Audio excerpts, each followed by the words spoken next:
అలా మీ సుదీర్ఘ పోరాటంలో ఎన్నో కేసులు కానీ ఎన్నో సమస్యలు కానీ హ్యాండిల్ చేశారు, వాటిని పరిష్కరించారు. వీటన్నింటిలో మీకు బిగ్ ట్విస్ట్ అండ్ క్లిష్టతరంగా మారినటువంటి కేసు ఏదైనా ఉందా? ఉన్నాయి, లేకుండా ఉన్నాయి. అది ఏదన్నా ఒకటి జడ్పీస్ గురించి 2001 సంవత్సరంలో తాళ్ళూరు మండలం తురకపాడు. తాళ్ళూరు మండలం అంటేనే ప్రకాశం జిల్లాలో ప్రత్యేకమైన మండలం. అది ఫ్యాక్షన్ మండలం అన్నమాట. అది రాయలసీమ లాగా ఉండేది. అక్కడ ఆ మండలంలో రెడ్డిస్ ఎక్కువ. వాళ్ళు 2 గ్రూపులుగా ఉంటారు. రెడ్డి చంపుకుంటారు. శవాలను మాయం చేసే సంస్కృతి ఉండేది. అక్కడ అంతకుముందు కూడా మిలిటరీ పోలీసు క్యాంపెయిన్లు కూడా నడిచింది ఇది తురకపాలెం అనే గ్రామంలో. ఆ క్రమంలో పొలం దగ్గర ఒకడు కొత్తగా పెళ్ళి అయింది. పొలం పక్కనే మాలపల్లె. రెడ్లు వెళ్తా లేకపోతే డాక్టర్ వెళ్తే వాళ్ళని తిట్టి అరిచారు. వీడు ఇది తిరిగాడు కొత్త భార్య అని. వాళ్ళు మనసులో పెట్టుకుని కొట్టారు. రెడ్లు ఇతర బలి చెప్పాలని చెందిన వాళ్ళు ఒక 6 కొట్టారు. వాడు కేసు పెట్టాడు. మొట్టమొదటి తాళ్ళూరు పోలీస్ స్టేషన్లో ఎస్ఎస్టీ కేసు. మా మీద ఎస్ఎస్టీ కేసు కడతావా అని అప్పుడు మా దగ్గర మేము కేసు కట్టించాం. మా మీద ఎస్ఎస్టీ కేసు కడతాను వాడి మీద పగబట్టి ఒక రోజు ఆ తాళ్ళూరు శివయ్య అనేవాడు, దాసరి శివయ్య అనేవాడు ఒక 6 నెలల తర్వాత వాడిని పొలానికి గడ్డి కోసం వెళ్తే సైకిల్ మీద అప్పుడు ఆ ఏరియాలో అంతా పచ్చి పాలు దిగబడి ఉన్నది. పొలాలు చంపేసారు. శవం లేదు. మేము స్పాట్లో వెళ్ళాం. సాయంత్రం చీకటి పడితే గొడ్డలేటు శవం సైకిల్ సీటు మీద గొడ్డలేటు రక్తం షేడ్లు ఉన్నాయి కానీ శవం లేదు. శవం లేదు మాయమే. పోలీస్ స్టేషన్ అయితే పోలీసులు అప్పుడు సిఐ భగీరథరావు అని దర్శి సిఐ శవం మాయమైంది. మటర్ తగలేదంట. అప్పుడు ఎస్పీ చారు సిన్హా, నక్సలైట్ ఉద్యమం టైం అదే చారు సిన్హా, ఎస్పీ కలెక్టర్ కృష్ణబాబు, ఈరోజు R&B principal secretary empty Krishnababu జిల్లా కలెక్టర్ అగ్ర కులానికి చెందిన వ్యక్తి అయినా దళితుల పక్షపాతి, చట్టాన్ని చేసేవాడు. మేము కలెక్టర్ గారికి చెప్పాం. మేము కంప్లైంట్ ఇస్తే తీసుకోలేదు. సిఐ డబ్బులు నొక్కి రాజకీయ పిల్లలు ఉంగిపోయి శివ మాట జరగలేదు, వీళ్ళు రిలీఫ్ కోసం అబద్ధాలు ఆడుతున్నారు రామని అని చెప్పి ఎస్పీకి రాంగ్ ఫీడింగ్ ఇచ్చాడు. ఎస్పీ సీరియస్ గా నమ్మారు. మేము మాట కలెక్టర్ కంప్లైంట్ ఇచ్చాం, ఆధారాలు చూపించాం. సరే ఒకరోజు కలెక్టర్ విచారణకు వచ్చాడు. ఈ మటర్ మీద ప్రత్యేకంగా జిల్లా కలెక్టర్ ఎంక్వైరీకి వచ్చాడు. డిఎస్పీని పిలిపించాడు. సార్ ఈ నెలగా రిటైర్డ్ అవుతాను అంటున్నాడు. ఇంకా 15 రోజులు ఉంది కదా, 20వ తారీఖు కదా ఈరోజు అన్నాడు కలెక్టర్. తెలుసా అంటే నిజం చెబుతాను. సీఎం పిలిచాడు. వాళ్ళు డైవర్ట్ చేయడానికి ఇంకొక ఉత్తరప్రదేశ్లో పనిచేసే luck Venkateswara Reddy IAS officer పక్క ఊర్లో ఉన్నాడు. ఇతని దగ్గర అతను ఉన్నాడు. ఇతను అడిగాడు ఫోన్ చేసి, మేము కూడా ఊరికి వెళ్తాము, మా దగ్గర ఎవరు పోలీసులు రారు, ఆయన పిలిచాడా నీకు ఎస్పీ డ్యూటీ వచ్చిందా అని అడిగాడు. లేదు సార్ అంటే వాడు తప్పించుకోవడం కోసం. ఆ విధంగా సరే కలెక్టర్ గారికి అర్థమైంది. సాక్షులు పిలిచి విచారించాడు. ఎలా అయింది? రెడ్లో వచ్చి ఇంకేం శివని మేపు కూలి ఎక్కిస్తారు గేదెల్ని, ఇంకేం శివలు ఇంకా రాడలే అని చెప్పి మేపు కూలి తీసుకెళ్లారు. వాళ్ళని పిలిపించారు. మీకు ఎవరు చెప్పారు? ఊళ్ళో అనుకుంటున్నారా అన్నారు. అంటే కలెక్టర్ కన్ఫర్మ్ చేసుకున్నారు ఏదో జరిగింది సంథింగ్. అతను జిల్లా కలెక్టర్ కృష్ణబాబు గారు వెంటనే ఆఫీస్కి వచ్చి ఎస్పీకి ఫోన్ చేశారు. మేడం గారు ఆడ పోయిన పరిస్థితి బాగాలేదు, మీరు పోలీస్ అవుట్ పోస్ట్ పెట్టమని. అంటే ఆడ మంట జరిగేది ఇదేను, మీరు వాళ్ళని నమ్మితే వాళ్ళు మిలిటరీని అడుగుతారండి, మీరు సపోర్ట్ చేయకండి అంది ఎస్పీ గారు. అంటే వాళ్ళకి అప్పుడు నక్సలైట్ టైం కంటే ఎస్పీ పవర్ఫుల్ గా ఉండాలి ఆ టైంలో. ఈయన కూడా కృష్ణబాబు గారు అన్నారు, మీరు అంత వరి కాకంటే నేను అవసరమైతే వాళ్ళ కోసం బిఎస్ఎఫ్ తెప్పిస్తానని కలెక్టర్ గా తన పవర్ ఉపయోగించి లెటర్ కొట్టాడు. నోటి మాట వేరు అఫీషియల్ లెటర్ కొట్టేశాడు. వెంటనే పోలీస్ అవుట్ పోస్ట్ పెట్టారు. అవుట్ పోస్ట్ పెట్టినా కానీ అంటే పోలీసులు తెలుసు మట చేసిన వాళ్ళు ఎవరు, సమయం ఎక్కడ ఉందో తెలియదు. కానీ వాళ్ళు ఈ ఊరికి మనం ఇంట్రాగేషన్ చేయలేం కదా, చేస్తున్నాం. అప్పుడే కాంగ్రెస్ పార్టీ గులాం నబీ ఆజాద్ మన జిల్లాలో తిరుగుతున్నాడు. కాంగ్రెస్ పార్టీకి ఓటు వేయండి బలపరచండి అని ఏపీ ఇన్ఛార్జ్. అప్పుడు కలియకూరు ప్రసాద్ ఇప్పుడు మనతో ఉన్నాడు 2004 కొమ్మలోనే. అంత మేమంతా హిందీలో ఇంగ్లీష్ బ్యానర్ రాయించాం. మూమెంట్ దళితులు కాంగ్రెస్ పార్టీ దళితులు చంపుతుంటే ఎందుకు మేము దళితులు ఓట్లు వేయాలి అని చెప్పి బ్యానర్స్ రాయించి కాంగ్రెస్ పార్టీ గులాం నబీ ఆజాద్ పాత యాత్రను అడ్డుకుంటామని స్టేట్మెంట్ ఇచ్చి ఓకే. అప్పుడు కాంగ్రెస్ నాయకులంతా మా దగ్గరకు వచ్చారు. ఏంటి ఇష్యూ అది? అది ఇష్యూ. తర్వాత అప్పుడు ఆ ప్రాంతంలో నక్సలైట్ ప్రభావం ఉంది. నక్సలైట్ పని కూడా 5 ఏళ్ళు పనిచేస్తున్నారు. మీరు ఇది చేయమంటే వాళ్ళు మనం సహకరించాలి. అంటే మనం బలహీనపరచాలని వాళ్ళ ఉద్దేశం. ఓకే. అప్పుడు ఏం చేశానంటే పీపుల్స్ పవర్ పార్టీ వ్యవస్థాపకుడు కేజీ సత్యమూర్తి ఉన్నారు. ఆయన వెళ్ళి నేను హైదరాబాద్ నుంచి విజయవాడ తీసుకొచ్చాను. తీసుకొచ్చి తురగపాలెం తీసుకొచ్చి ఒక తలకి 10 తలలు తీస్తాం. అగ్ర కులాలకు పీపుల్స్ పార్టీ వ్యవస్థాపకుడు కేసీ సత్యమూర్తి హెచ్చరిక. దళితుల తలలు ఒక తలకి 10 తలలు తీస్తాం, రక్తపాతం సృష్టిస్తామని స్టేట్మెంట్ ఇప్పిస్తే ఆ దెబ్బతో భయపడిపోయి వాళ్ళు రెండో రోజు అప్పుడు అద్దెంకి కాంగ్రెస్ పార్టీ ఇన్ఛార్జి గరటయ్య అక్కడ రెండు ఎవరైతే చంపారో వాళ్ళని తీసుకొచ్చి పోలీస్ స్టేషన్ అప్పచెప్పారు. ఇంకో విషయం ఏంటంటే ముందు పోలీసు కుక్కలు తీసుకొచ్చారు పోలీసులు. మనం ఎవరైతే ఊహించామో గతంలో ఎవరైతే అతను కొట్టారని చెప్పాము 6 రెడ్లు 4 రెడ్లు 2 నాయుడులు వాళ్ళ ఇంటికి పోలీసులు కుక్కలు వెళ్ళి. విచిత్రమైన విషయం ఏంటంటే ఒక్కొక్కరి ఇంటికి 1 కిలోమీటర్ 1 కిలోమీటర్ దూరం వేరే వేరు వీధులైనా కానీ నాయుడు ఇల్లు వేరు రెడ్డి ఇల్లు వేరు అయినా కానీ వెళ్ళింది.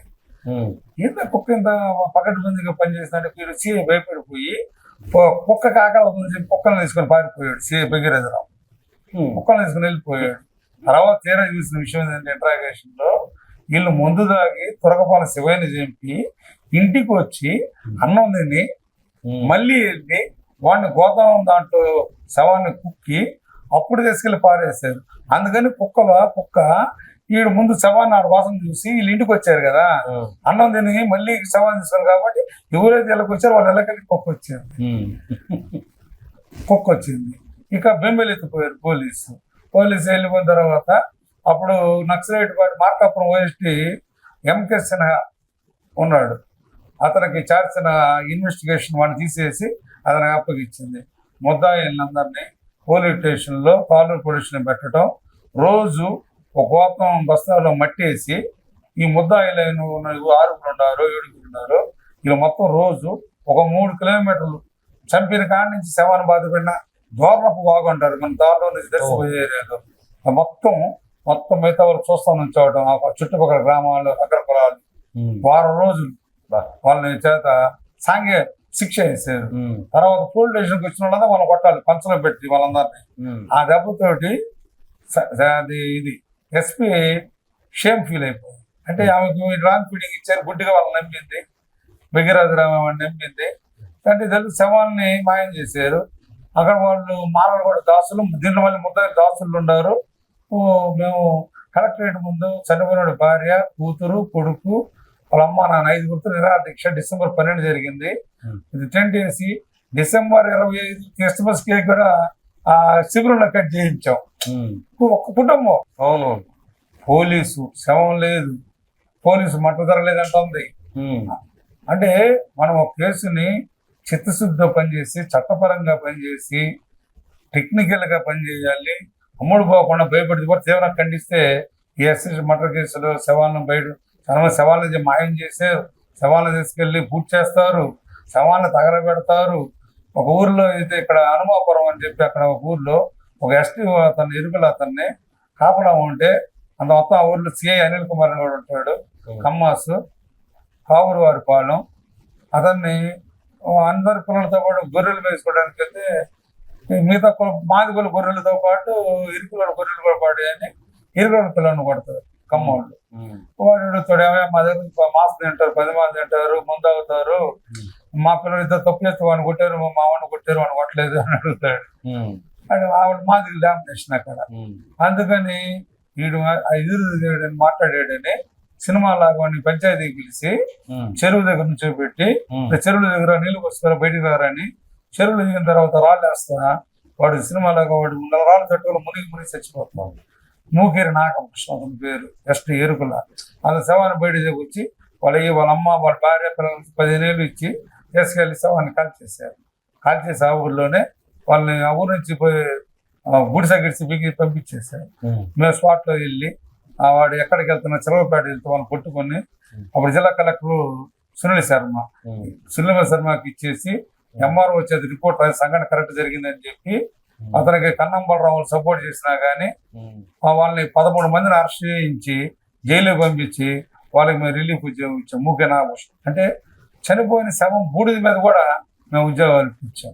అంటే ఒక మనిషి ఒకళ్ళు వాడు మంత్రి అనో లేకపోతే ఎంపీనో ఒక జగన్లో చుట్టం అనే దీంట్లో కాకుండా మన చిత్తతో ధైర్యం నిజాయితీగా పనిచేస్తే మనం ఇది చేయొచ్చు. ఇప్పుడు అలాటంకోట ఉద్యమంలో కూడా అలాటంకోట ఇన్సిడెంట్ ఒకటి జరిగింది. ఆ ఇన్సిడెంట్ కూడా మీరు హ్యాండిల్ చేశారని అంటుంటారు. నక్సలైట్ ఉద్యమం టైంలో అప్పుడు జిల్లాలో మనకి ఎక్కువ ఎన్కౌంటర్లు జరుగుతుండేవి. అలాటం కోటం అని కుంటి శేషన్న ఒక చెయ్యి ఉండిద్ది. అతను ఒక చెయ్యినా కానీ రైఫిల్ షూటర్ అనమాట. టార్గెట్ ఇది పద్మక్క వాళ్ళు ముగ్గురు అక్కడ ఎన్కౌంటర్ జరిగితే మన ఇక్కడ గవర్నమెంట్ హాస్పిటల్ మార్కాపురంలో లేదు ఫ్రేజర్లు కానీ పోస్ట్ మార్టం ఇక్కడ తీసుకొచ్చారు. ఇక్కడ తీసుకొచ్చి వాళ్ళ బంధువులు వచ్చినా కానీ ఇవ్వకుండా అప్పుడు డిఎస్పీ మాధవరావు గారు కలెక్టర్ కరికాల వాళ్ళు అంటే శవాలని నక్సలైట్ శవాలను కొల్లబొడిసి ఎవరు లేరు వీళ్ళకి ఉద్యమంలో పోయిన వాళ్ళకి కాబట్టి కుళ్ళిపోయిన శవాలు మున్సిపాలిటీ వాళ్ళకి ఇచ్చి ఆ దహన క్రియలకి ఇచ్చి వాళ్ళు అవమానపరచాలని చూసింది ప్రభుత్వం ఎజెండా అది. అంటే ఉద్యమాల్లో పోతే చూడు పురుగులు పడి చచ్చిపోతారు, తల్లిదండ్రులు కూడా రారు, ఇవి సమాజం ఆదరించడం లేదే చెప్పాలనుకుంటుంది. అట్లాగా ఆ విషయం మాకు తెలిసి మేము డిఎస్పీ మాధవరావుతో మాట్లాడి వాళ్ళు ఉగ్రవాదులు కాదు నక్సలైట్లు అంటే ఒక సామాజిక జీవన శ్రీమంతులు బాధితులకు న్యాయం జరగటానికి చట్టపరంగా న్యాయం జరగట్లేదు అని వాళ్ళు వెళ్ళారు. సిద్ధాంతం కోసం పనిచేశారు.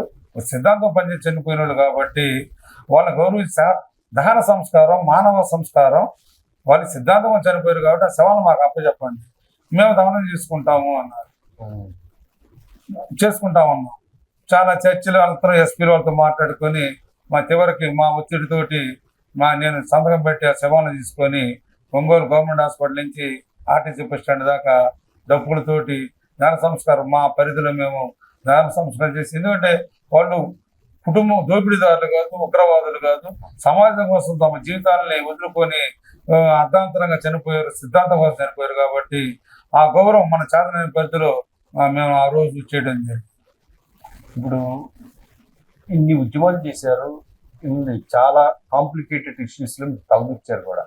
ఇచ్చినప్పుడు అపోనెంట్స్ నుంచి మీకు థ్రెట్స్ కానీ ఏమైనా అటాక్స్ కానీ జరిగాయి? అంటే చాలా వరకు తక్కువ అనుకుంటాను.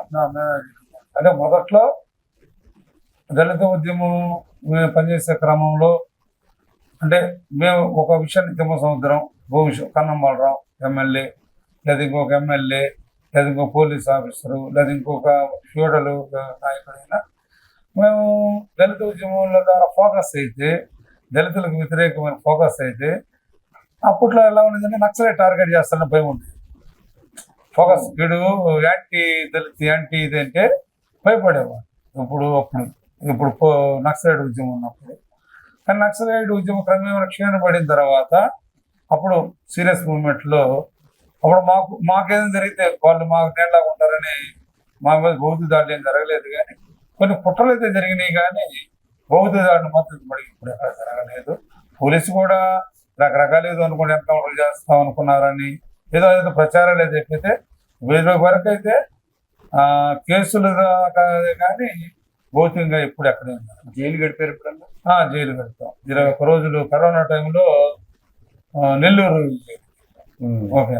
అంటే విచిత్ర విషయం ఏంటంటే నాకు అగ్రకులాలు అధికార పార్టీ కాంగ్రెస్ తెలుగుదేశం వైసీపీ ప్రభుత్వాలు అధికారులు పోలీసు అధికారులు కాకుండా నాది విచిత్రమైన పరిస్థితి రాష్ట్రంలో. నా మీద విప్లవ సంఘాలు అనుకున్న వాళ్ళు చెప్పేవాళ్ళే లాకప్ డెత్ వ్యతిరేకంగా నేను సంఘాలందరికీ తరిమేసి ఎందుకంటే వాళ్ళు ఏపీసీఎస్ ఇప్పుడు ఇలా చట్టాలను రాగా ఐపీసీఎల్ సెక్షన్లు ఉన్నాయి వీళ్ళకి తెలియదు. ఎవరో ఖండించడం తప్పితే వీళ్ళు ఎప్పుడు ఎక్కడ వాళ్ళ మీద ఒక కేసు కూడా ఉండవు. ఆ విధంగా వాళ్ళందరూ కలిసి సంఘాలను పగబట్టి కలెక్టర్ దాసినివాసరావు భార్య సంఘాలు అందరూ పగబట్టి నా మీద ఒక ఈత మొక్కల్లో ఒక అమ్మాయి తమిళనాడు అమ్మాయి బీసీ అమ్మాయి మరణిస్తే అనువాస్తవ మరణం అక్కడ వార్డు చేస్తే మేము వెళ్తే ఒక విప్లవ సంఘం మహిళ మా ఏపీసీఎల్సీలు ఓపీడీఎల్ వీళ్ళందరూ కలిసి పోలీసులతో కుమ్మక్కయ్యి కొట్టింది ఒకడైతే డిఎస్పీ ముందు నా మీద కేసు పెట్టారు. సరే కొట్టిన అతనే మాదిగా. ఉమ్. ఓకే, కొట్టింది కూడా మాదిగానే. ఆమె పిఓడబ్ల్యూ నాయకురాలు రమాసుందరి అని ఒక భర్త, మన తెలియదు. ఉమ్.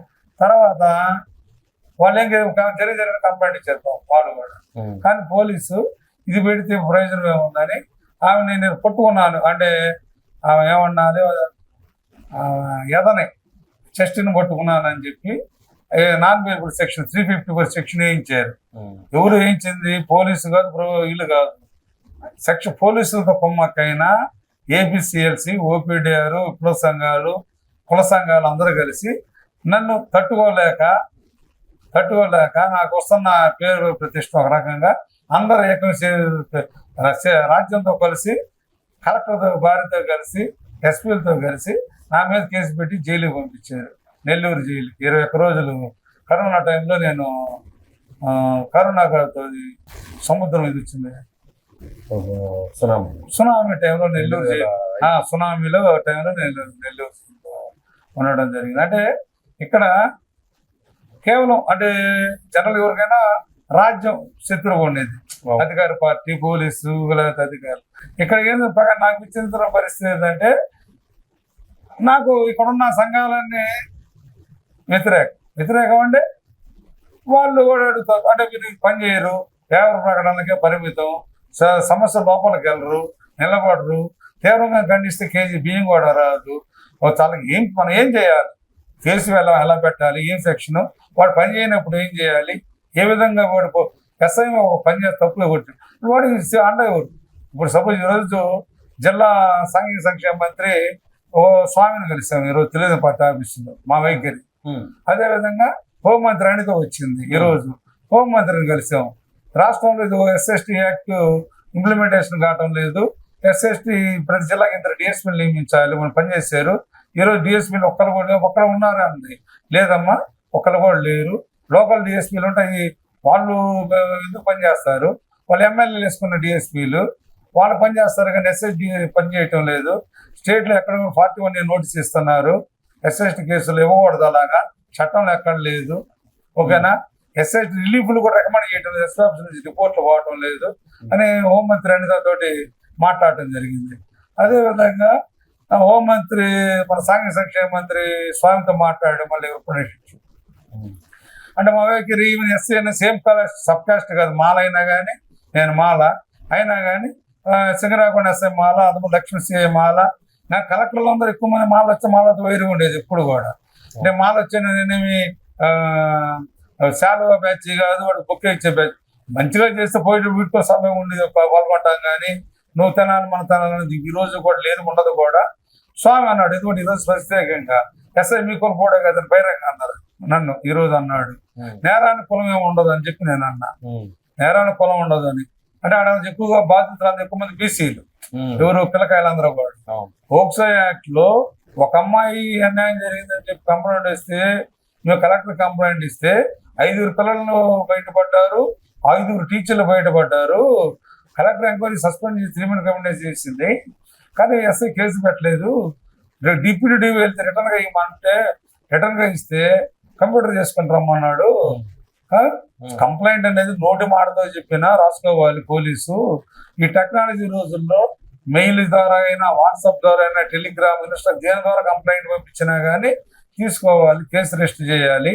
అంటే ప్రభుత్వ అధికారి ఇచ్చిన కంప్లైంట్ ని కేసు రిజిస్టర్ చేయలేదు ఎస్ఐ.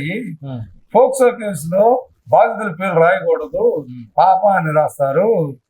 అంతేగాని ఇతర పేర్లు ప్రత్యేకించి రాయించుకొని బాధితులకు న్యాయం చేయక బాధితుల దగ్గరికి వెళ్ళి వాళ్ళ తల్లిదండ్రులు తెలుసు, అతను తెలియదు ఎంతమంది పిల్లలు కంప్లైంట్ ఇచ్చినా అతను తెలియదు. ఒక అమ్మాయి పేరు తెలుసు ముందు, మిగతా వాళ్ళ నలుగురు చెప్పారు. ఈ పేర్లు రాయించుకుని వెళ్ళి వాళ్ళ తల్లిదండ్రులను ప్రలోభపరిచి పిల్లల్ని బెదిరించి, మేము చదవలేదు కాబట్టి మా టీచర్లు కొట్టారు కాబట్టి మేము టీచర్ల మీద మమ్మల్ని కొట్టుకున్నారు, మమ్మల్ని ఇచ్చేసారు అని చెప్పి ఒక టీచర్ అయితే పిల్లల దీని కింద అట్టబెట్టి అంటే సైజ్ చూస్తున్నాడు అంట. ఇంత దుర్మార్గం ఉంది పరిస్థితి అని మంత్రితో బహిరంగ డిస్కషన్ జరిగింది. నేరానికి పొలం లేదండి, ఎస్ఐని ఇచ్చేయాలి, వాడు వేయాల్సిన సెక్షన్ కూడా వేయలేదు, ఫాల్స్ చేయడానికి ప్రయత్నిస్తున్నాడు. ఇవన్నీ అలా ఎస్ఐ ఫాల్స్ చేస్తే అధికారులు చట్టం అవగాహన ఉండాలి, ప్రాక్టికల్ పని చేయాలి. కోర్టులో 164 స్టేట్మెంట్ ఇవ్వాలి, జడ్జి నమ్మిదని ఫేస్ ఫాల్ చేస్తారు. అంటే లేదు లేదు విచారణ జరుగుతుంది అంటే ఇదంతా కూడా రాజకీయ నాయకులు ఏ పార్టీ ఇప్పుడు ప్రస్తుత వ్యవస్థ ఏంటంటే గతంలో ఒక మనిషిని చంపితే ఎస్ఐ ఎవరన్నా ఎవరైనా బాధిత కులం ఇప్పుడు నేరం మారింది, స్వభావం మారింది. చనిపోయినోడికి సానుభూతి ఉండేది, కానీ ఇప్పుడు సానుభూతి లేదు. అంటే చనిపోయినట్టు పిరిపోయాడు, అసంబంధుడు చచ్చిపోయాడు. చంపినోడు మన రాజకీయాలకు ఉపయోగపడతారు, మన అవసరాలకు ఉపయోగపడతారు కాబట్టి వాడు ధైర్యవంతుడు కాబట్టి వాడికి అది ఒకే కులంలో కూడా వాడికి నిరాదరణ పలుకుతున్నారు. కానీ చనిపోయిన బాధితుల పట్ల సమాజం సానుభూతి చూడటం లేదు. సమాజంలో చాలా మార్పు వచ్చింది. ఇప్పుడు అట్రాసిటీ కేసులన్నీ కూడా అన్ని కూడా కాదు, కానీ కొంతవరకు మిస్యూజ్ అవుతున్నాయి అనేటటువంటిది బలంగా వినిపిస్తుంది. అంతేకాకుండా దేశవ్యాప్తంగా కూడా మనం ఆ రేషియో కూడా చూసుకుంటే 100కి కనీసం 35% కూడా జెన్యూనిటీ అంటే దాంట్లో ఉన్నటువంటి కేసు వాల్యూస్ 35% కూడా మిగలటం లేదు అనేటటువంటిది గట్టిగా వినిపిస్తుంది. 35% కాదు, 10% కూడా 10%. ఎందుకంటే ఈడోళ్ళకి యాక్సిడెంట్ జరిగితేనే కోర్టుకి వెళ్తే 10 లక్షలు వస్తాయిరా బాబు అంటే కోర్టు అంటే భయం, పోలీస్ స్టేషన్ అంటే భయం, పోలీసులు అంటే కొడతారని భయం. కోర్టు అంటే మనం సంవత్సరం తిప్పిస్తారు, లాయర్లు డబ్బు ఎందుకు. వాడు ₹1,00,000 యాక్సిడెంట్ అయితేనే తీసుకొని రాజీ పడే స్వభావం తప్పితే ఈ వ్యవస్థలో పోలీస్ స్టేషన్ అంటే భయం, కోర్టులో అంటే భయం. ఎవరికి? ఎస్సీలకి. లాయర్లే పోలీస్ స్టేషన్కి వచ్చే నేను కోర్టు కేసు అయితే కోర్టు వాదిస్తానంటాడు, కానీ పోలీస్ స్టేషన్కి వెళ్ళే వాళ్ళు చాలా తక్కువ. తర్వాత ఇప్పుడు అందుకే ఈ రేషియో, ఎందుకంటే ఒక ఎస్ఎస్టీ కేసు నమోదైతే వీళ్ళు వెంటనే వాడు గ్రామంలో జీవించాలి, వాడు ఆ గ్రామంలో పొలానికి వెళ్ళాలి. కొంతమంది బహిర్భూమికి వెళ్ళాలంటే రైతులు గ్రామాల్లో వాళ్ళ పొలంలోకి వెళ్ళాలి. గడ్డి తెచ్చుకోవాలంటే బరికొట్టికి వాడి దగ్గర నుంచి తెచ్చుకోవాలి, రైతు దగ్గర నుంచి. పెళ్లి కావాలంటే అప్పు వాడి నుంచి తెచ్చుకోవాలి. ఈరోజు వీళ్ళు స్వతంత్ర జీవులు కాదు. ఎన్నో కేసులు జరిగితే కొన్ని నమోదు అవుతున్నాయి. ఆ నమోదైన కేసుల్లో కూడా ఏంటంటే వీళ్ళు ఎస్ఎస్టీ కేసులో ఫాల్స్ అని రిఫర్ చేయడానికి లేదు చట్ట ప్రకారం. హాస్టల్ కావాలి, వాడు మమ్మల్ని కొట్టలేదు తిట్టలేదు అని చెప్తే అది రిఫర్ చేస్తున్నారు. ఓకేనా? సరే, వీళ్ళు నిలబడినా కానీ వీళ్ళు చెప్పినా కానీ కొన్ని కేసుల్లో డిఎస్పీలు ఇన్వెస్టిగేషను వీళ్ళు చెప్పలేదు, కులం పేరుతో తిట్టలేదు, అవమానించలేదు, మామూలుగా దాడి తీసేసిన సందర్భం చాలా ఉండి వన్స్ వీడు ఫాల్స్ గా రిఫర్ చేస్తే వీడు ప్రైవేట్ కేసు చేసుకోవాలి ఎస్ఎస్టీ కోర్టులో, మళ్ళీ లాయర్ని పెట్టుకొని వేయాలి. వాడు కొంతమంది టేకన్ ఆన్ చేస్తున్నారు, కొంతమంది అలా టేకన్ ఫైల్ చేయరు, తిప్పి అంటే ఈ న్యాయం కోసం కోర్టు చుట్టూ పనులు రోజు కూలి. ఇడే ఉద్యోగస్తుడు కాదు, రాజకీయ నాయకుడు కాదు. ఓకేనా? కాబట్టి ఈ కోర్టు అనేది ఒక బోటకం. ఆడ పీపీలు పోలీసులు కూడా బాధితుల పక్క ఉంటారు, ముద్దాయిల పక్క ఉంటారు, వాళ్ళకి ఆదాయం వచ్చింది. కాబట్టి అట్రాసిటీకి సంబంధించి ఇంకా మరింత అవగాహన కార్యక్రమాలు అన్ని చోట్ల కొనసాగాల్సి ఉండేవి. అలాగే ఎస్ఐటి అవగాహన సదస్సు నక్సలైట్లతో ప్రభుత్వం చర్చినప్పుడు కాంగ్రెస్ గవర్నమెంట్ లో మేము కూడా హైదరాబాద్ మధ్యరెడ్డి సెంటర్లో జానారెడ్డి హోంమంత్రిగా ఉన్నప్పుడు వరవరరావు, కళ్యాణరావు, మహారథి, మహామహులతోటి జరిగితే నక్సలైట్ చర్చలు పెడితే దళితులతో కూడా దళితుల సమస్య కూడా ప్రస్తావించాలని మేము డిమాండ్ చేసాం. ఆ రోజు చేస్తే అప్పుడు కేవనే రంగారావు ఉప ముఖ్యమంత్రి జీవో కమిషన్ వేశారు. దాని మీద 104 జీవోలు ఆమోదించారు, కొన్ని ఆమోదించలేదు. ఈ రోజుకి దళితుల భూమి సమస్యలు పరిష్కారం కాలేదు. డిప్యూటీ కలెక్టర్ ప్రతి జిల్లాలో ఉన్నాడు. ప్రతి ఆర్టీఓ దగ్గర ఒక తహసీల్దారు, కేఆర్సీసీ తహసీల్దార్ కోరే రంగారావు కమిషన్ అని వాడు దీని మీద పనిచేయడు. వాడు ఆర్టీఓ లంచాలు తీసుకునే తహసీల్దార్గా ఉంటున్నాడు తప్పితే దానికన్నా కనీస సమీక్ష లేదు. పొన్నయ్య కమిషన్ జీవోలు ఎస్ఎస్టీ దీనికోసం పొన్నయ్య కమిషన్ వేశారు. పొన్నయ్య కమిషన్ మొట్టమొదటి ఎస్ఎస్టీ కమిషన్ చైర్మన్ స్టేట్లో పొన్నయ్య కమిషన్ జీవోలు ప్రతి నెల 30 తేదీన అన్టచబుల్ సివిల్ రైట్స్ డే జరపాలి. ఎంఆర్ఓ, ఎండిఓ, ఎస్ఐఈ, ఎండోమెంట్ ఆఫీసరు ఎక్కడా జరగటం లేదు. ఎస్ఎస్టీ చట్టాలు అమలు కావటం లేదు. ఎస్ఎస్టీ విజిలెన్స్ మానిటరింగ్ కమిటీలు జరగటం లేదు. సమీక్షలు జరగటం లేదు. రిలీఫ్ ఫండ్ కూడా కేంద్ర ప్రభుత్వం రిలీఫ్ ఫండ్ సంవత్సరంన్నర కూడా మొన్న అయితే రాలేదు. మేము ఒత్తిడి తెచ్చి సాంఘిక సంక్షేమ మంత్రిని చేస్తే మొన్న 6 కోట్ల కేంద్ర ప్రభుత్వ నిధులు కూడా అధికారులు తెలుగుదేశం పార్టీ అమ్మక వందనం, రైతు భరోసాకి దారి మళ్ళీ వాడుకున్నారు. ఓకే, ఇప్పుడు ఇంకొక ఇష్యూ వైఎస్ జగన్మోహన్ రెడ్డి, మాజీ ముఖ్యమంత్రి జగన్మోహన్ రెడ్డి గారి మీద అటాక్, కోడికత్తి అనేది దానికి పేరు పెట్టారు. ఆ కోడికత్తి ఇష్యూకి సంబంధించి మీ చొరవ కూడా ఉన్నట్ట ఆ విషయంలో. అంటే విశాఖపట్నంలో కోవిడ్ గతితోటి ఒక సీనియర్ అతను అప్పుడే జగన్మోహన్ రెడ్డి ప్రతిపక్ష ఇంకా ముఖ్యమంత్రి కాలేదు, అతని మీద దాడి చేసాడు. అందరూ చూసాము, జైల్లో ఉన్నాడు. చాలా కాలం బెయిల్ ఇవ్వలేదు. అంటే ముఖ్యమంత్రి అయినా ప్రధానమంత్రి అయినా చట్టం ఎవరికైనా ఒకటి. ఇప్పుడు జనరల్గా ఇప్పుడు సెన్సేషన్ మర్డర్ కేసులో కూడా 30 రోజుల్లో బెయిల్ ఇస్తున్నారు. అదృష్టం బాగుండి ఇచ్చేస్తున్నారు సెన్సేషన్ కేసులో కూడా. ₹1,00,000 కుంభకోణంలో మొన్న వాళ్ళు వీళ్ళకి ధనంజయ రెడ్డి గారు మొన్న బెయిల్ ఇచ్చారు. ఏసీబీ కేసులో ₹1,00,000 స్కామ్ జరిగిందంటే ఇన్వెస్టిగేషన్ లో. కోర్టు గతేసిన కేసులో 5 సంవత్సరాలు అయినా కానీ బెయిల్ ఇవ్వలేదు. జనాలు ఎందుకంటే ముఖ్యమంత్రి సొంత కేసు కాబట్టి ప్రతిపక్ష నాయకులు కూడా ఎవరు మాట్లాడలేదు. ఆ విషయం మా నోటీస్కి వచ్చి మొట్టమొదటిగా నేనే, అంటే 1969లో దళితుడు దామోదర్ సది ముఖ్యమంత్రి చేస్తున్న రాష్ట్రం ఉంది. దళిత ఉద్యమం పుట్టిన రాష్ట్రం మనది. ఇతర రాష్ట్రాల్లో దళిత ఉద్యమాలు దాడులు జరిగినా అవి సంఘటనలుగానే మిగిలిపోయాయి, కానీ ఉద్యమ రూపం తీసుకోవాలి. కారం చేయడం వరకు దాల్చలేదు. తమిళనాడు, బీహార్ రాష్ట్రంలో మనుషులు చంపేశారు, ఊర్లు తగలబెట్టారు, కానీ అవి ఉద్యమం సంఘటనలుగానే మిగిలిపోయాయి. కానీ ఉద్యమం తీసుకుంటే కారం చేయడం చుండు. కాబట్టి మనం దాన్ని తీసుకొని కారం చేయను చుండు విజయవాడ ప్రెస్ క్లబ్లో మీటింగ్ నేనే బుక్ చేసి అంటే విజయవాడలో ఉన్న రాష్ట్ర నాయకులందరినీ పిలిచి కోడిగతి సీను వాళ్ళ అమ్మ ఆడ పెళ్లి కాలేదు, వాళ్ళ అమ్మ అన్న వాళ్ళందరినీ పిలిచి ఆడ సదస్సు ఏర్పాటు చేసాం. ఆ కేసు వాదిస్తున్న సలీం అనే విశాఖపట్నం లాయరు, తర్వాత పిచ్చి శ్రీనివాస్ అనే ఏపీసీఎల్సీ అతను లాయరు, మన చీరాల ప్రాంతానికి చెందిన పిచ్చి శ్రీనివాస్ పద్మశాలి ఏపీసీఎల్సీ, అతనితో మాట్లాడి వాళ్ళని పిలిచి ఒక నినాదం తీసుకున్నాం. సంఘటన నేరాన్ని బట్టి శిక్ష ఉండాలి. కాబట్టి ఈ కేసులో పొడిస్తే శిక్ష ఇవ్వనండి, అంటే 3 సంవత్సరాలు పడచ్చు, అంటే 10 సంవత్సరాలు పడదుగా. మనిషికి నేరానికి కూడా స్వేచ్ఛ ఉంది, నేరాన్ని బట్టి శిక్ష వేయాలి. 5 ఏళ్ళు ఆల్రెడీ జైల్లో ఉన్నాడు. నేరాన్ని బట్టి ఈ లెక్కన లేవు రాకూడదు బయటికి. కాబట్టి కోర్టుకు బెయిల్ ఇవ్వాలి.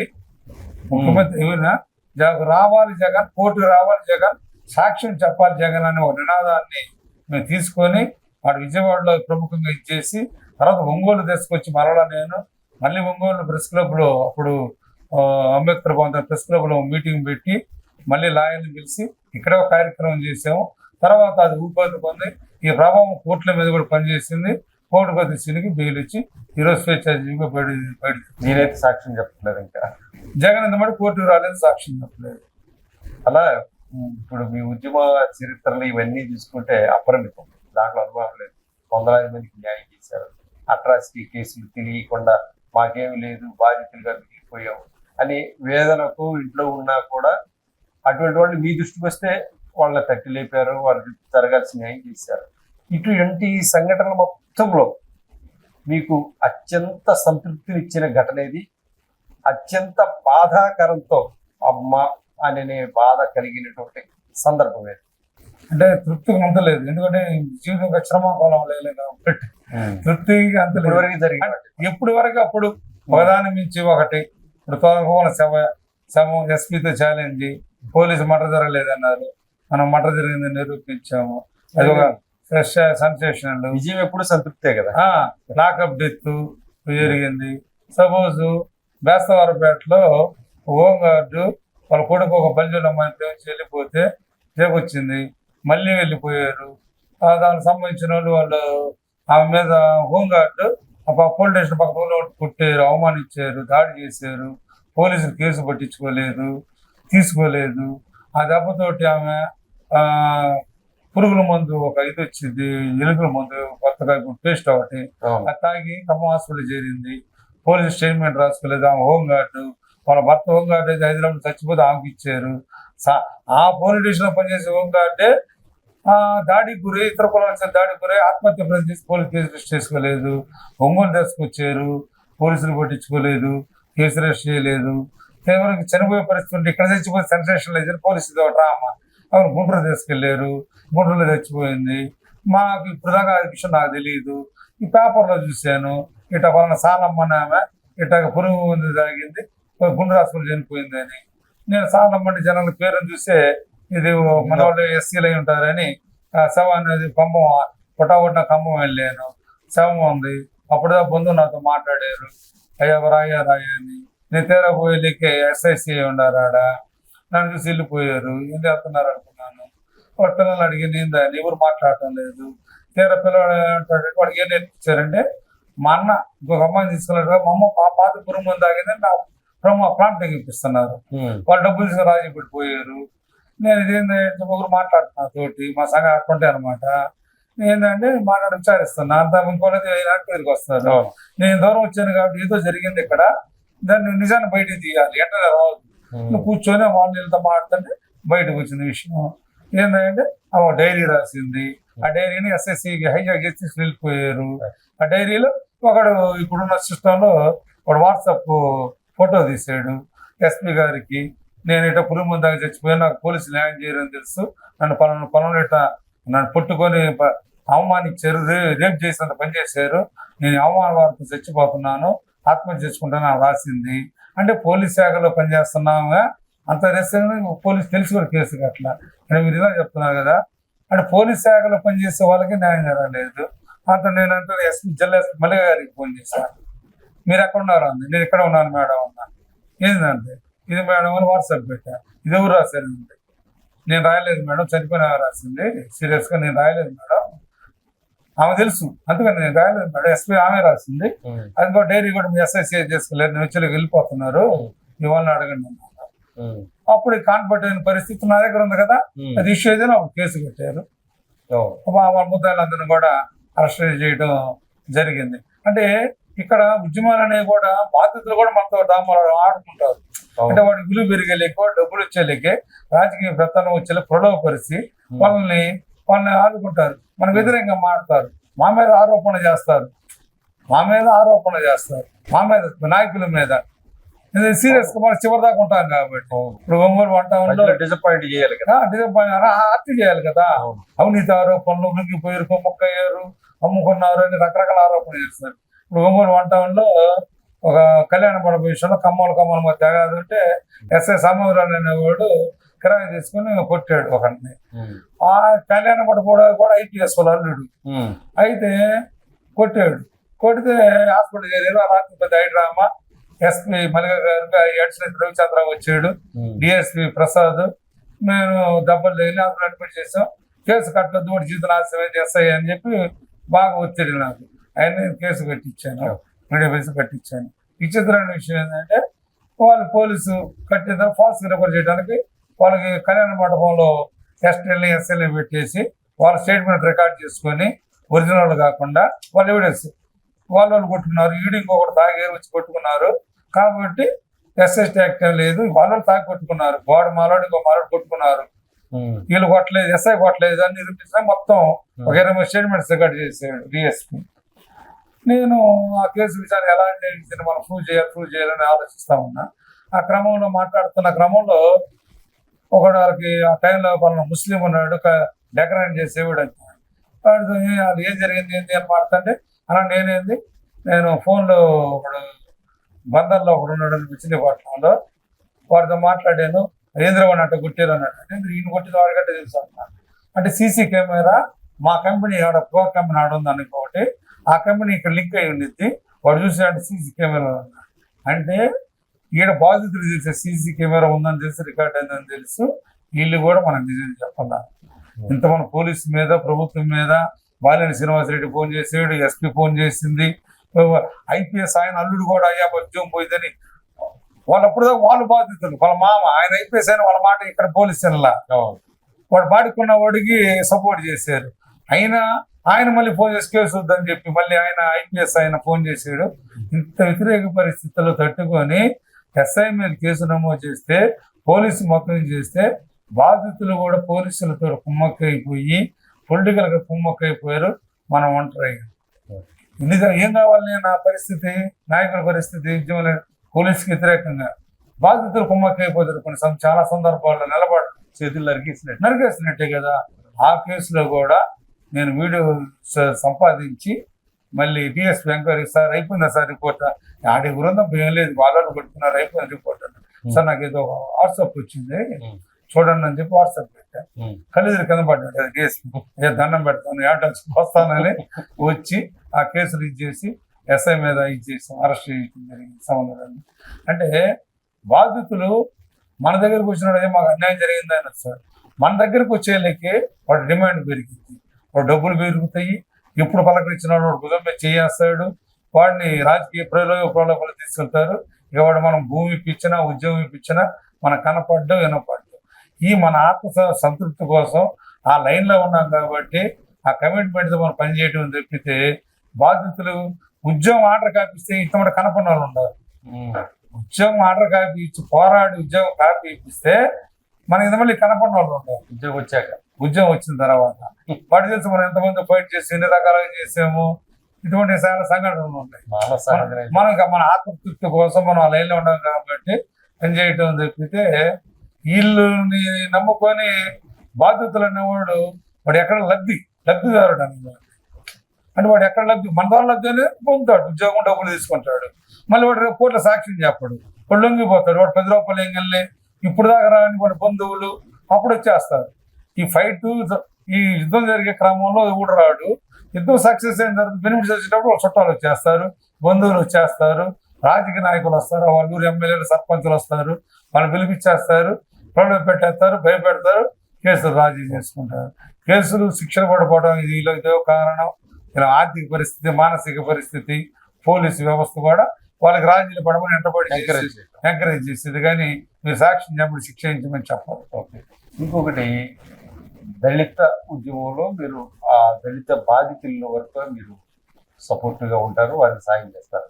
ఇప్పుడు OC versus OC, BC versus BC వాళ్ళు కూడా మీ దగ్గరికి వస్తారంట కదా? వస్తారు, చాలా సందర్భాలు ఉన్నాయి. అంటే మనం ఎస్ఎస్టీ యాక్ట్ అనే కదా చట్టం అంటే, అనేక చట్టాలు ఉంటాయి, అనేక మోసాలు ఉంటాయి, అనేక ఆధిపత్యాలు ఉంటారు. బాధితులను బయట వాళ్ళు కాన్ఫర్ట్ పరిస్థితుల్లో మన దగ్గరికి చాలా మంది వచ్చిన సందర్భాలు ఉన్నాయి. మన చట్టపరంగా వాళ్ళకి ఏం సహాయం చేయగలం చట్టపరంగా అంటే మన దగ్గరికి వచ్చండి బాధితుడుగా. కమ్మారెడ్డి అని బ్రాహ్మణ అయినా మన దగ్గరికి వచ్చండి అని వాళ్ళ సమాజంలో వాడు గౌరవం లేదు, పూర్తి మోసపోయాడు. కాబట్టి మన దగ్గరికి చాలా మంది మహిళలు కూడా అన్యాయం జరిగింది వచ్చినప్పుడు వాళ్ళు చట్టపరంగా మనకి ఇంకా తెలియని విషయాన్ని ఈరోజు కూడా మనం నేర్చుకుంటానే ఉంటాం. మనం లీగల్ నాలెడ్జ్ పెంచుకోవాలి, అప్డేట్గా కోర్టు తీర్పులను పరిశీలించాలి. సో మనం మనకు కొంచెం లాయర్ సలహా తీసుకుంటా ఉంటాం. మనకే అన్ని తెలుసు అనే అహంకారం ఉండకూడదు. ఇప్పటికప్పుడు నేర్చుకోవాలి. Practical knowledge, legal knowledge, revenue collectorate అధికారులతోటి, తహసీల్దారులతోటి అన్ని రకాలుగా ఉండాలి. సుప్రీంకోర్టు తీర్పు ఇచ్చింది. సపోజ్ ఒక యాక్సిడెంట్ కేసుల్లో మైనర్ పిల్లకాయలకి వాళ్ళు నాన్ ఎన్నింగ్ మెంబర్ కాదు కాబట్టి వాళ్ళకి తక్కువ రిలీఫ్ ఇచ్చేది. కానీ సుప్రీంకోర్టు నిర్ణయం ఇచ్చిందంటే వాళ్ళు మైనర్ అయినా సరే 10 సంవత్సరాలు అయినా కొంచెం పని చేయకపోయినా కానీ చదువుకుంటున్న పిల్లకాయలైనా సరే, పనికి పోతున్న పిల్లకాయలైనా, పనికి పోని పిల్లలైనా సరే వాళ్ళని కనీస వేతనాల చట్టం ఈరోజు అమల్లో ఉన్న కనీస వేతనాల చట్టం ప్రకారం మేజర్గానే పరిగణించి నీకు నష్టపరిహారం ఇవ్వమని చెప్పింది. అట్లాగా అంటే తీర్పులు ఒక రూల్ అప్డేట్ అవుతున్నాయి. ఇప్పుడు సుప్రీంకోర్టు అంతకుముందు లా సమ్మరీలో ఉండేది, ఇప్పుడు ఒక కోర్టు తీర్పులు అప్డేట్ అవుతున్నాయి. వాట్సాప్లో వస్తున్నాయి, ఫేస్బుక్లో వస్తున్నాయి, కాబట్టి పేపర్లో వస్తున్నాయి. ఇవన్నీ కూడా మనం ఉద్యమకారుడు అనేవాడు చేయాలి.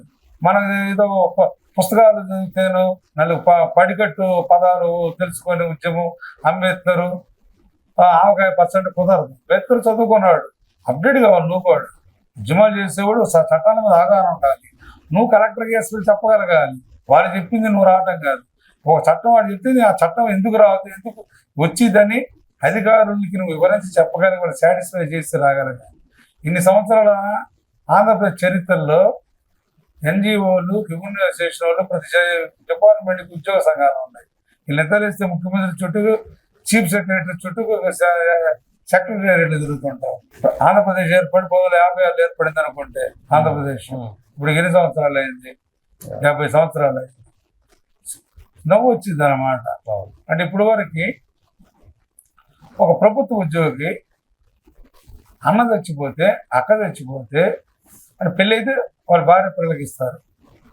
పెళ్లి కాకుండా అన్నగాని అక్కని చచ్చిపోతే తమ్ముడికి ఉద్యోగం ఇచ్చే అవకాశం ఉంది, చెల్లెలికి ఉద్యోగం అవకాశం ఉంది ఇప్పుడు వరకు. కానీ ఒక ఉద్యోగస్తుడు తమ్ముడు లేకపోతే చెల్లి చనిపోతే అక్కకి అన్నకి ఉద్యోగం ఇచ్చే అవకాశం లేదు. ఇది చట్టం. ఇన్ని సంవత్సరాలు ఈ సోకాళ్ళు మేధావులు రెవెన్యూ అసోసియేషన్, ఎన్జిఓలు, ఇది వివిధ జిల్లా ప్రతి శాఖ ఒక అసోసియేషన్ ఉంది.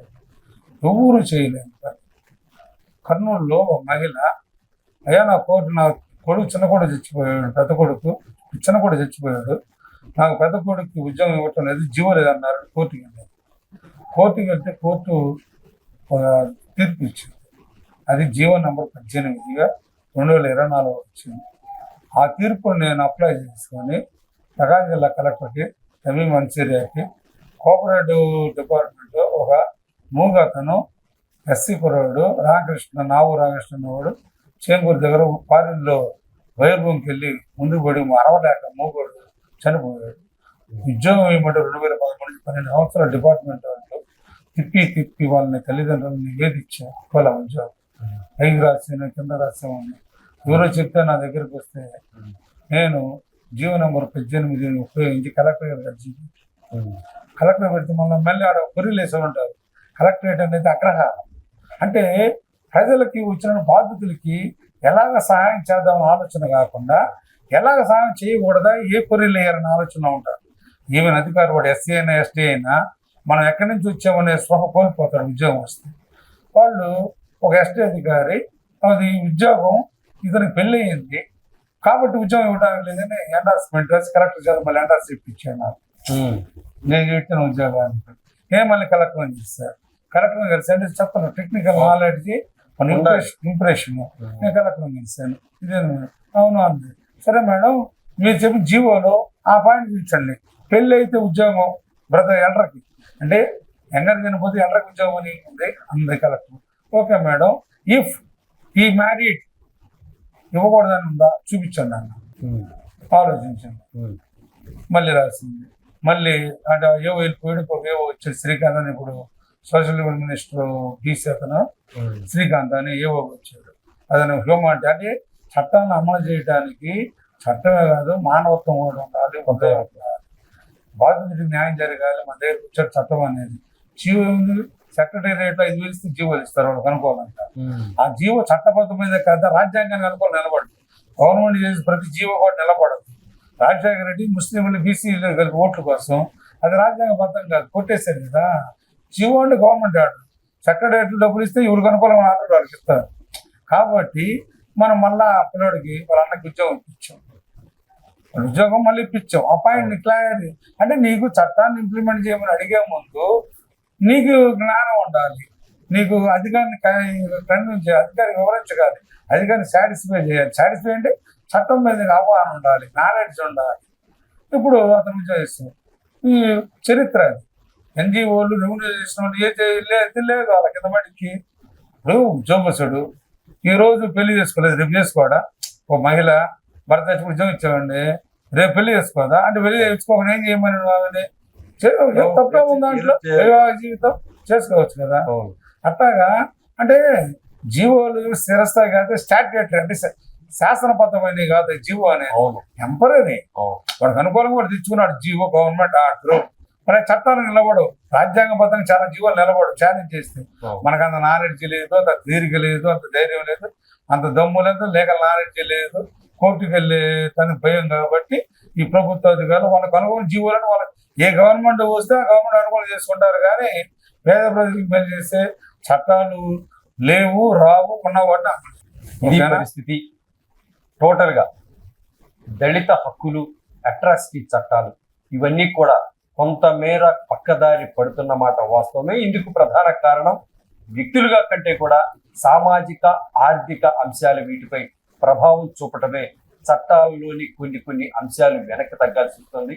మరి అయినా కానీ ఎవరైతే బాధితులు ఉన్నారో వారికి అవగాహన కల్పించి వారిని చట్టాల దిశగా పయనింపజేస్తూ బాధితులకు ఊరట కల్పించేందుకు తన శక్తి సామర్థ్యాలు ఉపయోగిస్తానని చెప్తున్నారు దళిత హక్కుల పోరాట సమితి వ్యవస్థాపక అధ్యక్షులు నీలం నాగేంద్ర. నమస్కారం సార్. నమస్కారం.